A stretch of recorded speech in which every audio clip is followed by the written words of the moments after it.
Assalamualaikum warahmatullahi wabarakatuh.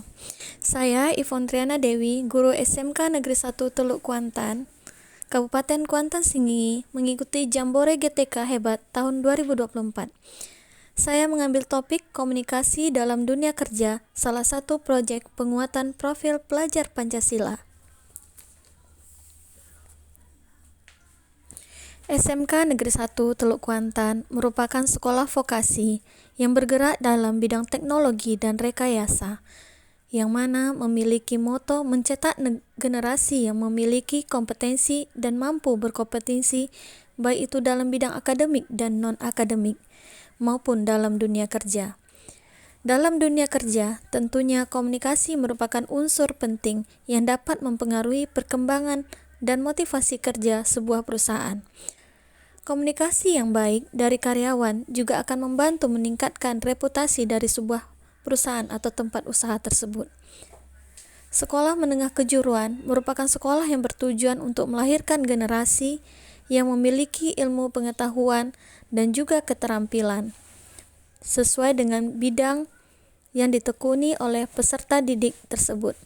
Begitu juga dengan sekolah tempat saya mengabdi, SMK Negeri 1 Teluk Kuantan, yang mana misi kami sebagai seorang guru berharap mampu menciptakan peserta didik agar memiliki kompetensi di bidangnya masing-masing dan mampu berkompetisi untuk terjun ke dunia usaha dan dunia industri.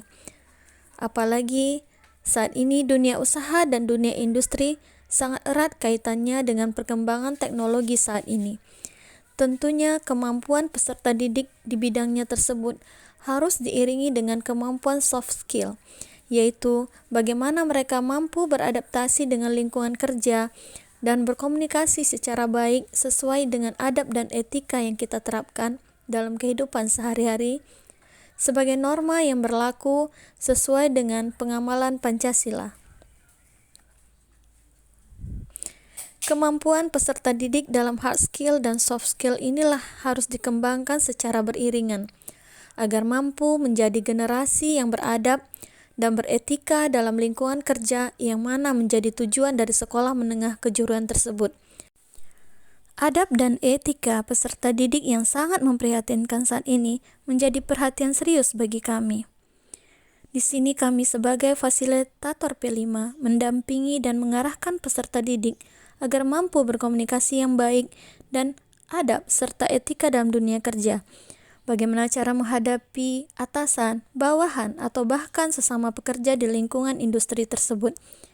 Peserta didik juga diberikan simulasi bagaimana melakukan rapat yang baik itu sebagai anggota maupun sebagai pemimpin rapat.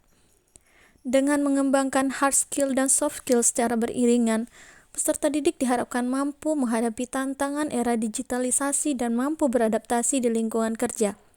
Dengan komunikasi yang baik, peserta didik juga mampu meningkatkan kreativitas dan produktivitas serta dapat membangun kerjasama yang solid di sebuah perusahaan ataupun dunia industri. Hal inilah yang menyebabkan komunikasi dalam dunia kerja itu perlu diterapkan kepada peserta didik, khususnya peserta didik SMK Negeri 1 Teluk Kuantan. Sebagai seorang guru sekaligus fasilitator P5 di SMK Negeri 1 Teluk Kuantan, tentunya kami memiliki beberapa tantangan untuk mencapai tujuan praktik baik yang kami laksanakan. Tantangannya adalah sebagai berikut. Yang pertama, peserta didik mayoritas laki-laki jadi terasa lebih sulit menerapkan sikap yang baik ketika berinteraksi dengan orang lain. Karakter peserta didik yang keras menjadi tantangan tersendiri bagi fasilitator. Yang kedua, penggunaan bahasa daerah dalam kehidupan sehari-hari peserta didik, sehingga dalam praktiknya masih sulit dihilangkan. Motivasi peserta didik dalam belajar juga menjadi tantangan bagi fasilitator dalam mencapai tujuan praktik baik. Untuk mengatasi ini, kami sebagai fasilitator berkolaborasi dengan guru yang lain untuk meningkatkan karakter peserta didik untuk bisa beradaptasi dengan dunia kerja dan dunia industri nantinya. Komunikasi dalam dunia kerja dinilai sangat penting dalam dunia kerja dan dunia industri. Komunikasi juga menjadi kunci penting keberhasilan dalam dunia usaha untuk menjalin hubungan baik dengan relasi. Tidak hanya bertukar informasi, Namun, kemampuan komunikasi juga dapat meningkatkan perkembangan usaha atau industri dalam memberikan pelayanan atau menarik para konsumen.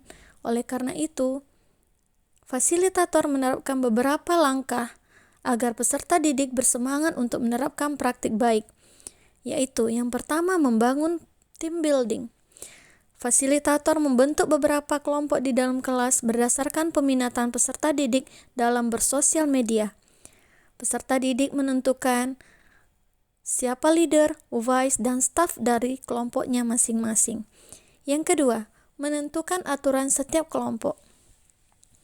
Peserta didik diberikan waktu 1 jam untuk mengunjungi sebuah perpustakaan wilayah Kabupaten Kuantan Singingi didampingi oleh fasilitator dan 1 guru koordinator P5 untuk berkolaborasi memberikan arah untuk mencapai tujuan dari praktik baik yang diinginkan.